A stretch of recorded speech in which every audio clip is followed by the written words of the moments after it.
Hello, today we are going to start the ninth chapter of your English book. The book is Moments. A House is Not a Home, written by Jan Gaudios. We will see that what the story says about. Story is about how the teenager they face a number of problems as they grow up. तो कैसे जो है किशोर जो है number of problem face करते हैं, जैसे day by day वो ग्रो होते रहते हैं। इसमें हम लोग देखेंगे कि कैसे आथर जो है अपनी प्रॉब्लम को सॉल्व किया। तो इसमें सबसे बड़ी बात है कि जो टीनेजर हैं, जो छोटे बच्चे हैं, या कह सकते हैं 12 साल से ऊपर या 12 साल, या जैसे ही बच्चा स्कूल जाता है तो इन्फेंसी स्टेज होती है 0 से 5 साल, और 5 साल से 12 साल तक उसको कहते हैं बाल्यावस्था, और 12 साल से उसके ऊपर है जो किशोर अवस्था होती है 12 साल से 18 या 19 साल तक। तो इसमें जो है जो हमारे आथर हैं जैन, वो स्कूल जाते हैं। अब उनको क्या क्या समस्याओं का सामना करना पड़ता है इसके बारे में हम देखने जा रहे हैं। जैसे ही वो स्कूल जाते हैं तो उनको सबसे पहले क्या क्या प्रॉब्लम वो फेस करते हैं। लेखक कहते हैं कि जब हम प्राइमरी स्कूल में जाते थे तो 1 से 5 तक का क्लास होता था, और तो जब मैं पाँचवीं क्लास में था तो मैं सोचता था कि अरे मैं सबसे ज़्यादा सीनियर हूँ। लेकिन जैसे जैसे वो जब फिर उनका स्कूल बदलता है और वो 12वीं क्लास में जाते हैं तो देखते हैं कि अरे मैं तो सबसे जूनियर हूँ। क्लास 6 में उनका एडमिशन होता है तो देखते हैं कि मैं तो 12 की अपेक्षा बहुत ज़्यादा जूनियर हूँ अन्य बच्चों से, मैं तो अभी भी छोटा हूँ। और उनके सभी मित्र जो प्राइमरी स्कूल में थे वो सभी छूट जाते हैं और उनको काफ़ी ज़्यादा मिस करते हैं।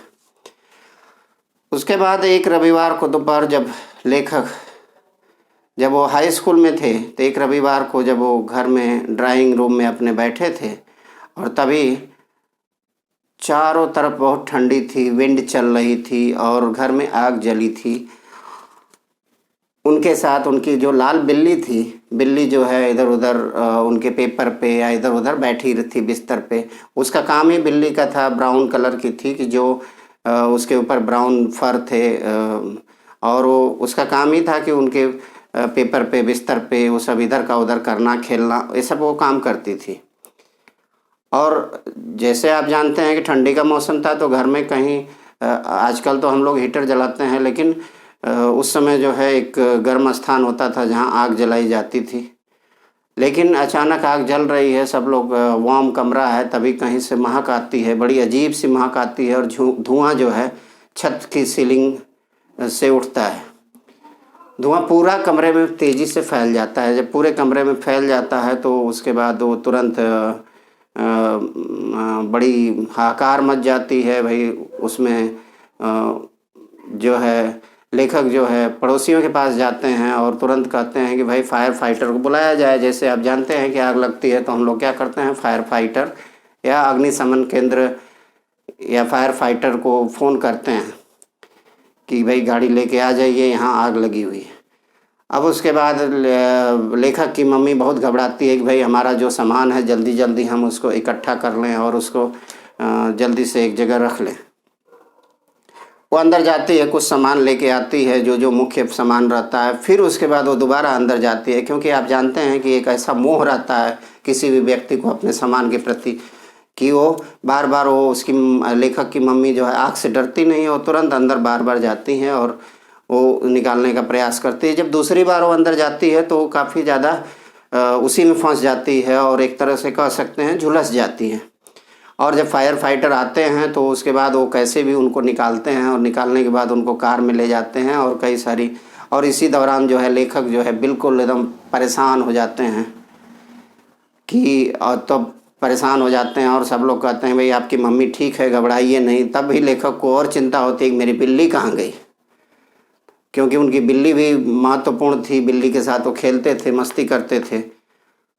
तो अब उसके बाद वो जो मम्मी को ख़ास महत्व नहीं देते थे, हर बार मम्मी को हमेशा इधर उधर मम्मी की बात टाल देते थे। अब वो देखते हैं कि मम्मी जो है कहीं न कहीं उसको धुआं लग गया है और बिल्कुल बेहोश अनकॉन्शियस अवस्था में पड़ी है, चेतना में पड़ी है, तो जा कर के उसके गले लिपट जाते हैं, रोने लगते हैं और तब उन्हें मम्मी का इम्पोर्टेंस समझ में आता है।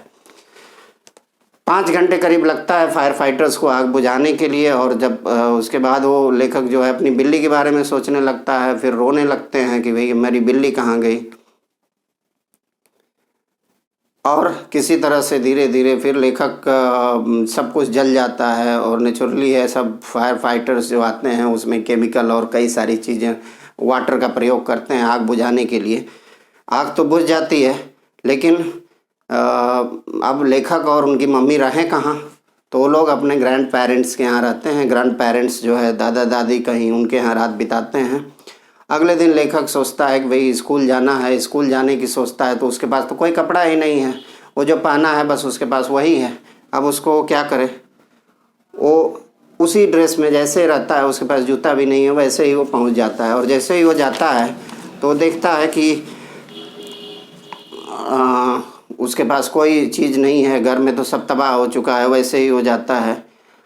अब जाने के बाद वो बेचारा उधार कैसे भी कुछ पैसे उधार लेता है ग्रैंड पेरेंट्स से, और उसके बाद वो जाता है, देखता है कि सब कुछ उसका डॉक्यूमेंट घर का भी जल चुका है, और जो भी चीज़ें थोड़ी बहुत बची भी हैं वो भी फायर फाइटर्स जो है उनका केमिकल जो बुझाई गई है आग, वो सब खराब कर चुका है। फिर वो सभी जाते हैं स्कूल में, वैसे ही जाते हैं, बहुत निराश रहते हैं। लेकिन फिर अगले दिन जब वो स्कूल जाते हैं तो देखते हैं सभी बच्चे, जिसको कभी किसी को मित्र नहीं बनाते हैं अपने स्कूल में, अपने क्लास में, तो उन्होंने देखा कि सभी बच्चे जो है उनके लिए स्कूल का सामान, कपड़ा और सब कुछ, नोटबुक, सब कुछ ले आ करके बच्चों ने अपने से कंट्रीब्यूट करके उनको दिया है। उनको लगता है कि कोई क्रिसमस आया हुआ है। 1 महीने के बाद फिर उनका घर दोबारा बनता है, और उनके अब वो अकेले नहीं रहते, उनके मित्र भी उनके साथ रहते हैं और वो बड़े खुश रहते हैं। धीरे धीरे उनके जो पुराने समय हैं फिर वापस आने लगते हैं। अब वो अपने बेडरूम की प्लानिंग कर रहे होते हैं, तभी एक महिला, कोई वुमेन आती है और कहती है कि अरे ये तुम्हारा है। तो वो देखते हैं उसी समय कि भाई ये कौन, कोई महिला आती है और कहती है ये आपका है, ये तुम्हारा है। वो देख करके इतने खुश होते हैं कि उनको लगता है कि क्या मिल गया। वो देखते हैं कि अरे उनकी बिल्ली वापस जो है वो महिला ले करके कहीं से आती है। वो बिल्ली को देखते हैं और बिल्ली को देख के इतने खुश हो जाते हैं कि लगता है पुराना समय उनका फिर वापस आ गया। अब जब वो देखते हैं कि बिल्ली उनकी वापस आ गई, क्योंकि बिल्ली के गले में एक पट्टा रहता है, और जैसे आग लगती है तो बिल्ली कई किलोमीटर दूर भाग जाती है। और वहाँ पे जब वो जाते हैं तो गले में पट्टा में उसका मोबाइल नंबर तो लिखा रहता है, लेकिन मोबाइल नंबर वो उसी में जल के ख़त्म हो जाता है। फिर उसके बाद वो कैसे भी उस पर एड्रेस भी रहता है पट्टे पर। तो महिला जो है बड़ी काइंड रहती है, वो आती है और इनके एड्रेस पर उनको दिखाती है कि ये तुम्हारा है। तो वो देख करके बड़े खुश होते हैं। इस तरह से जो है उनको बहुत ही आनंद आता है। अब उसके बाद यहीं पे स्टोरी जो है समाप्त हो जाती है, और इसको आप चिल्ड्रन, और फिर उसके बाद उनको ये याद आता है कि हमारे जो स्टूडेंट जिसको उन्होंने छोड़ दिया था, उनको अब मित्र नहीं बनाए थे, माँ को इम्पोर्टेंस नहीं देते थे, उनको अपने मित्र का इम्पोर्टेंस, अपने बड़े जो बुज़ुर्गों का इम्पोर्टेंस, ग्रैंडफादर के घर में रहे, ये सब का इम्पोर्टेंस उनको समझ में आ जाता है। और वो सोचने लगते हैं कि आज जो है इन लोगों की वजह से फिर मैं अपनी समस्या से उबर पाया हूँ। Thank you children. उसके बाद थैंक यू।